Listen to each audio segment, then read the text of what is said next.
कालच लांजा राजापूरचे माजी आमदार राजन साळवींचा ठाण्यामध्ये उपमुख्यमंत्री एकनाथ शिंदेंच्या उपस्थित प्रवेश झाला आणि जवळजवळ 28 तासानंतर पुन्हा एकदा उबाटाला या रत्नागिरी जिल्ह्यामध्ये जोरदार तडाखा बसणार असं दिसतंय।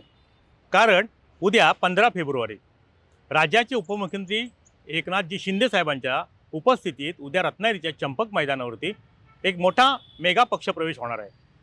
जिल्ह्याचे पालकमंत्री उदय सामंत, लांजा राजापूरचे आमदार भैया सामंत यांच्या पुढाकाराने हा एक मोठा पक्षप्रवेश उद्या 15 तारखेला चंपक मैदानावरती होणार आहे।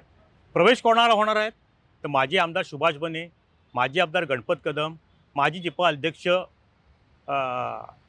रोहन बने आणि त्याच्याबरोबर आणखीन काही मंडळींचा प्रवेश उद्या होणार आहे। एकंदरीत सुभाष बनेंचा प्रवेश हा उद्धव ठाकरे गटाला एक जोरदार तडाखा मिळेल असं दिसतंय। त्याचं कारण असं की पंचायत समिती सभापतीपद भूषवलेले, नंतर जिल्हा परिषद अध्यक्षपद भूषवलेले आणि नंतर काही काळ आमदार राहिलेले सुभाष बने यांचं संगमेश्वर देवरुख पट्ट्यामध्ये चांगलं वर्चस्व आहे। शिवसेनेत असताना, नंतर काँग्रेसमध्ये प्रवेश केल्यानंतर सुद्धा आणि पुन्हा शिवसेनेत उभाटत असताना सुद्धा त्यांनी कार्यकर्त्यांची एक वेगळी फळी तयार केलेली आहे आणि त्याच्या जोडल्या त्यांचा चिरंजीव रोहन बने जिल्हा परिषद अध्यक्षानंतर त्याला आणखीन बळकटी मिळाली।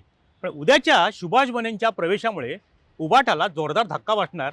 याचं कारण असं आहे की जवळजवळ त्यांच्यासोबत रोहन बनेंसोबत जवळपास 2 जिल्हा सदस्य, उभाटातील 5 पंचायत समिती सदस्य, जवळजवळ 15 शाखा प्रमुख, काही विभाग प्रमुख, युवा सेनेचे तालुक्याचे पदाधिकारी असा मोठा लवाजमा उद्या उभाटातून शिवसेनेत प्रवेश करणार आहेत।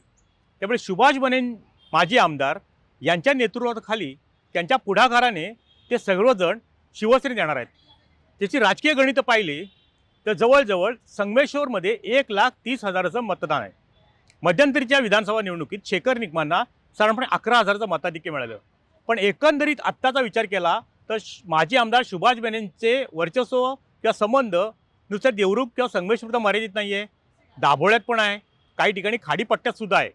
त्या साऱ्या परिस्थितीचा विचार केला तर साधारणपणे येत्या जिल्हा परिषदच्या किंवा पंचायतीच्या निवडणुकीत जवळपास सुभाष बनेंच्या आणि त्यांचे चिरंजीव रोहन बने आणि त्यांच्या सोबत येणाऱ्या माजी उभाटातील पदाधिकाऱ्यांचा प्रवेश विचारात घेतला तर महायुतीला जवळजवळ 15 ते 20,000ची लॉटरी लागणार आहे मतांची।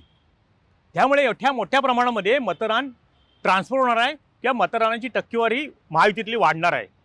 त्यामुळे सुभाष बनेंचं नेतृत्व आणि सुभाष बनेंना पक्षात घेतल्यानंतर साधारणपणे महायुतीची किती ताकद वाढेल याचा बरोबर अंदाज पालकमंत्री उदय सामंतांनी बांधला आणि त्यांनी गणपत कदम, सुभाष बने यांना सोबत घेऊन थेट उपमुख्यमंत्री एकनाथ शिंदेंची भेट घडवून आणली आणि तो पक्षप्रवेशाचा मुहूर्त ठरला आहे उद्याची 15 फेब्रुवारी, ठिकाण चंपक मैदान।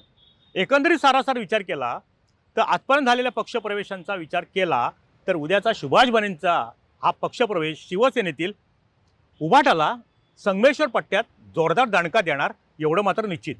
टाइम्स डिजिटल करता शुभम परासह किशोर मोरे, रत्नागिरी। टाइम्स डिजिटलला लाईक करा, शेअर करा, सबस्क्राईब करा आणि बेल आयकॉन दाबायला विसरू नका। Times digital.